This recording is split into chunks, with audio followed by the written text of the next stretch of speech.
Hello बच्चों। आज हम लोग कला और क्राफ्ट के माध्यम से अपने पाठ को आगे बढ़ाएंगे। आज हम लोग कक्षा 7 के भूगोल विषय के पाठ्यक्रम पृथ्वी की आंतरिक संरचना के बारे में पढ़ेंगे।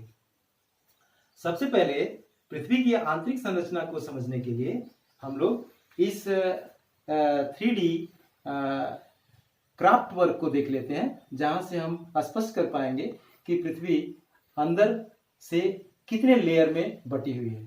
सबसे ऊपर देखिए यहाँ लिखा है भूपर्पटी। बच्चों, इसी भूपर्पटी पर ही हम सभी लोग निवास करते हैं और इसकी मोटाई आप यहाँ देखेंगे, भूपर्पटी की मोटाई 35 किलोमीटर बताई गई है, जो चारों तरफ से इस प्रकार यहाँ घिरी हुई है। ये विभिन्न स्थानों पर भिन्न भिन्न मोटाई की होती है। जैसे जब समुद्र के नीचे चलते हैं तो भूपर्पटी की मोटाई 4 से 7 किलोमीटर होती है, लेकिन जब हम महासागरों में जाते हैं तो इसकी मोटाई 35 किलोमीटर हो जाती है, जबकि पहाड़ों के नीचे इसकी मोटाई 70 किलोमीटर तक होती है। बच्चों, इस क्षेत्र में दो खनिज पदार्थ सिलिकॉन और एल्यूमिनियम की अधिकता होती है, इसलिए इस परत को सियोल भी कहा जाता है। अब आइए इसकी दूसरी परत को देखते हैं। दूसरी परत को मेंटल कहते हैं। मेंटल का भाग आप यहां देख सकते हैं, ये लाल कलर का है। ये दो भाग में बटा हुआ है, ऊपरी मेंटल और निचला मेंटल। ऊपरी मेंटल और निचले मेंटल की स्थिति अगर हम इस के कटे हुए भाग में देखें तो आप देख पाएंगे कि 700 किलोमीटर के का क्षेत्र ऊपरी मेंटल और जबकि 2900 तक किलोमीटर का क्षेत्र निचला मेंटल है।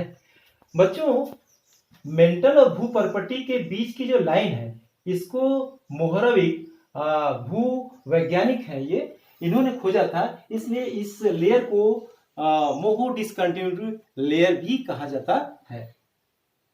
जब इस लेयर के अंदर हम आते हैं तो हम यहाँ पाते हैं कि यहाँ पर दो प्रमुख तत्व सिलिकॉन और मैग्नीशियम की अधिकता होती है, इसलिए इस लेयर को सीमा भी कहा जाता है। इस लेयर में लगभग पृथ्वी तल से 400 किलोमीटर के नीचे जब भी ज्वालामुखी विस्फोट होता है तो इसी क्षेत्र से लावा धरातल पर आता है और तमाम प्रकार के विध्वंस पैदा करता है। इस क्षेत्र से जब हम नीचे चलते हैं तो एक तीसरा क्षेत्र हमें क्रोड के रूप में दिखाई देता है। क्रोड को भी अगर आप बाइफरकेट करें तो दो पार्ट में है, एक है बाह्य क्रोड और एक है आंतरिक क्रोड। बाह्य क्रोड और आंतरिक क्रोड को अगर किलोमीटर में हम जाने तो आप देख पाएंगे कि 2900 किलोमीटर से लेके 5150 किलोमीटर की दूरी हमारी बाह्य क्रोड की, और जबकि 5150 किलोमीटर से 6371 किलोमीटर की दूरी हमारी आंतरिक क्रोड की है। यहाँ भी कुछ विशेष बात ध्यान रखने की है। बाह्य क्रोड तरल अवस्था में पाया जाता है, वो इसलिए कि यहाँ पर दाब की तुलना में ताप अधिक होता है, इसलिए ये पूरा स्टेट लिक्विड स्टेट होता है।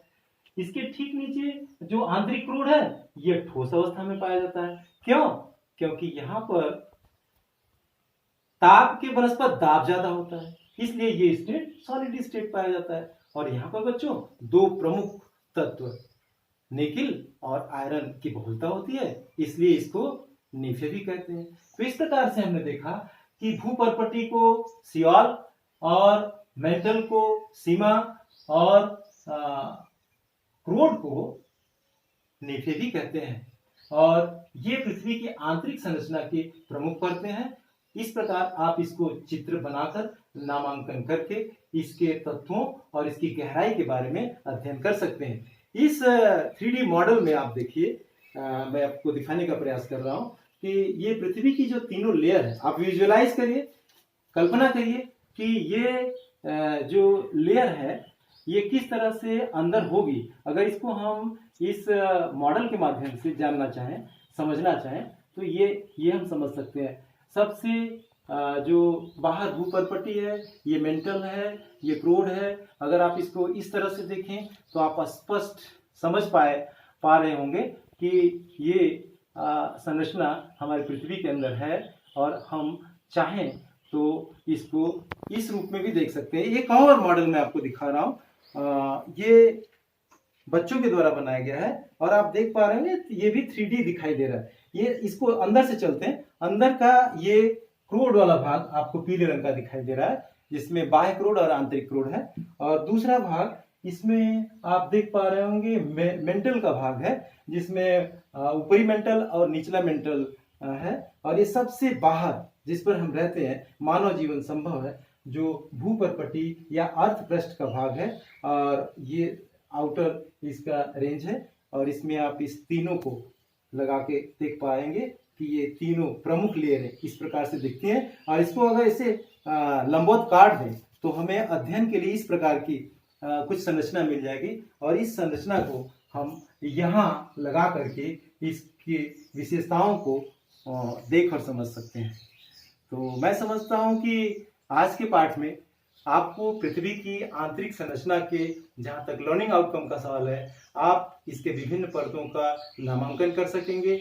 आप सीमा, शियाल और निफे के बारे में बता सकेंगे और इसकी जो विभिन्न परतों की विशेषताएं हैं उसके बारे में बता सकेंगे। तो आपको आज की कक्षा कैसी लगी? बहुत अच्छी, थैंक यू।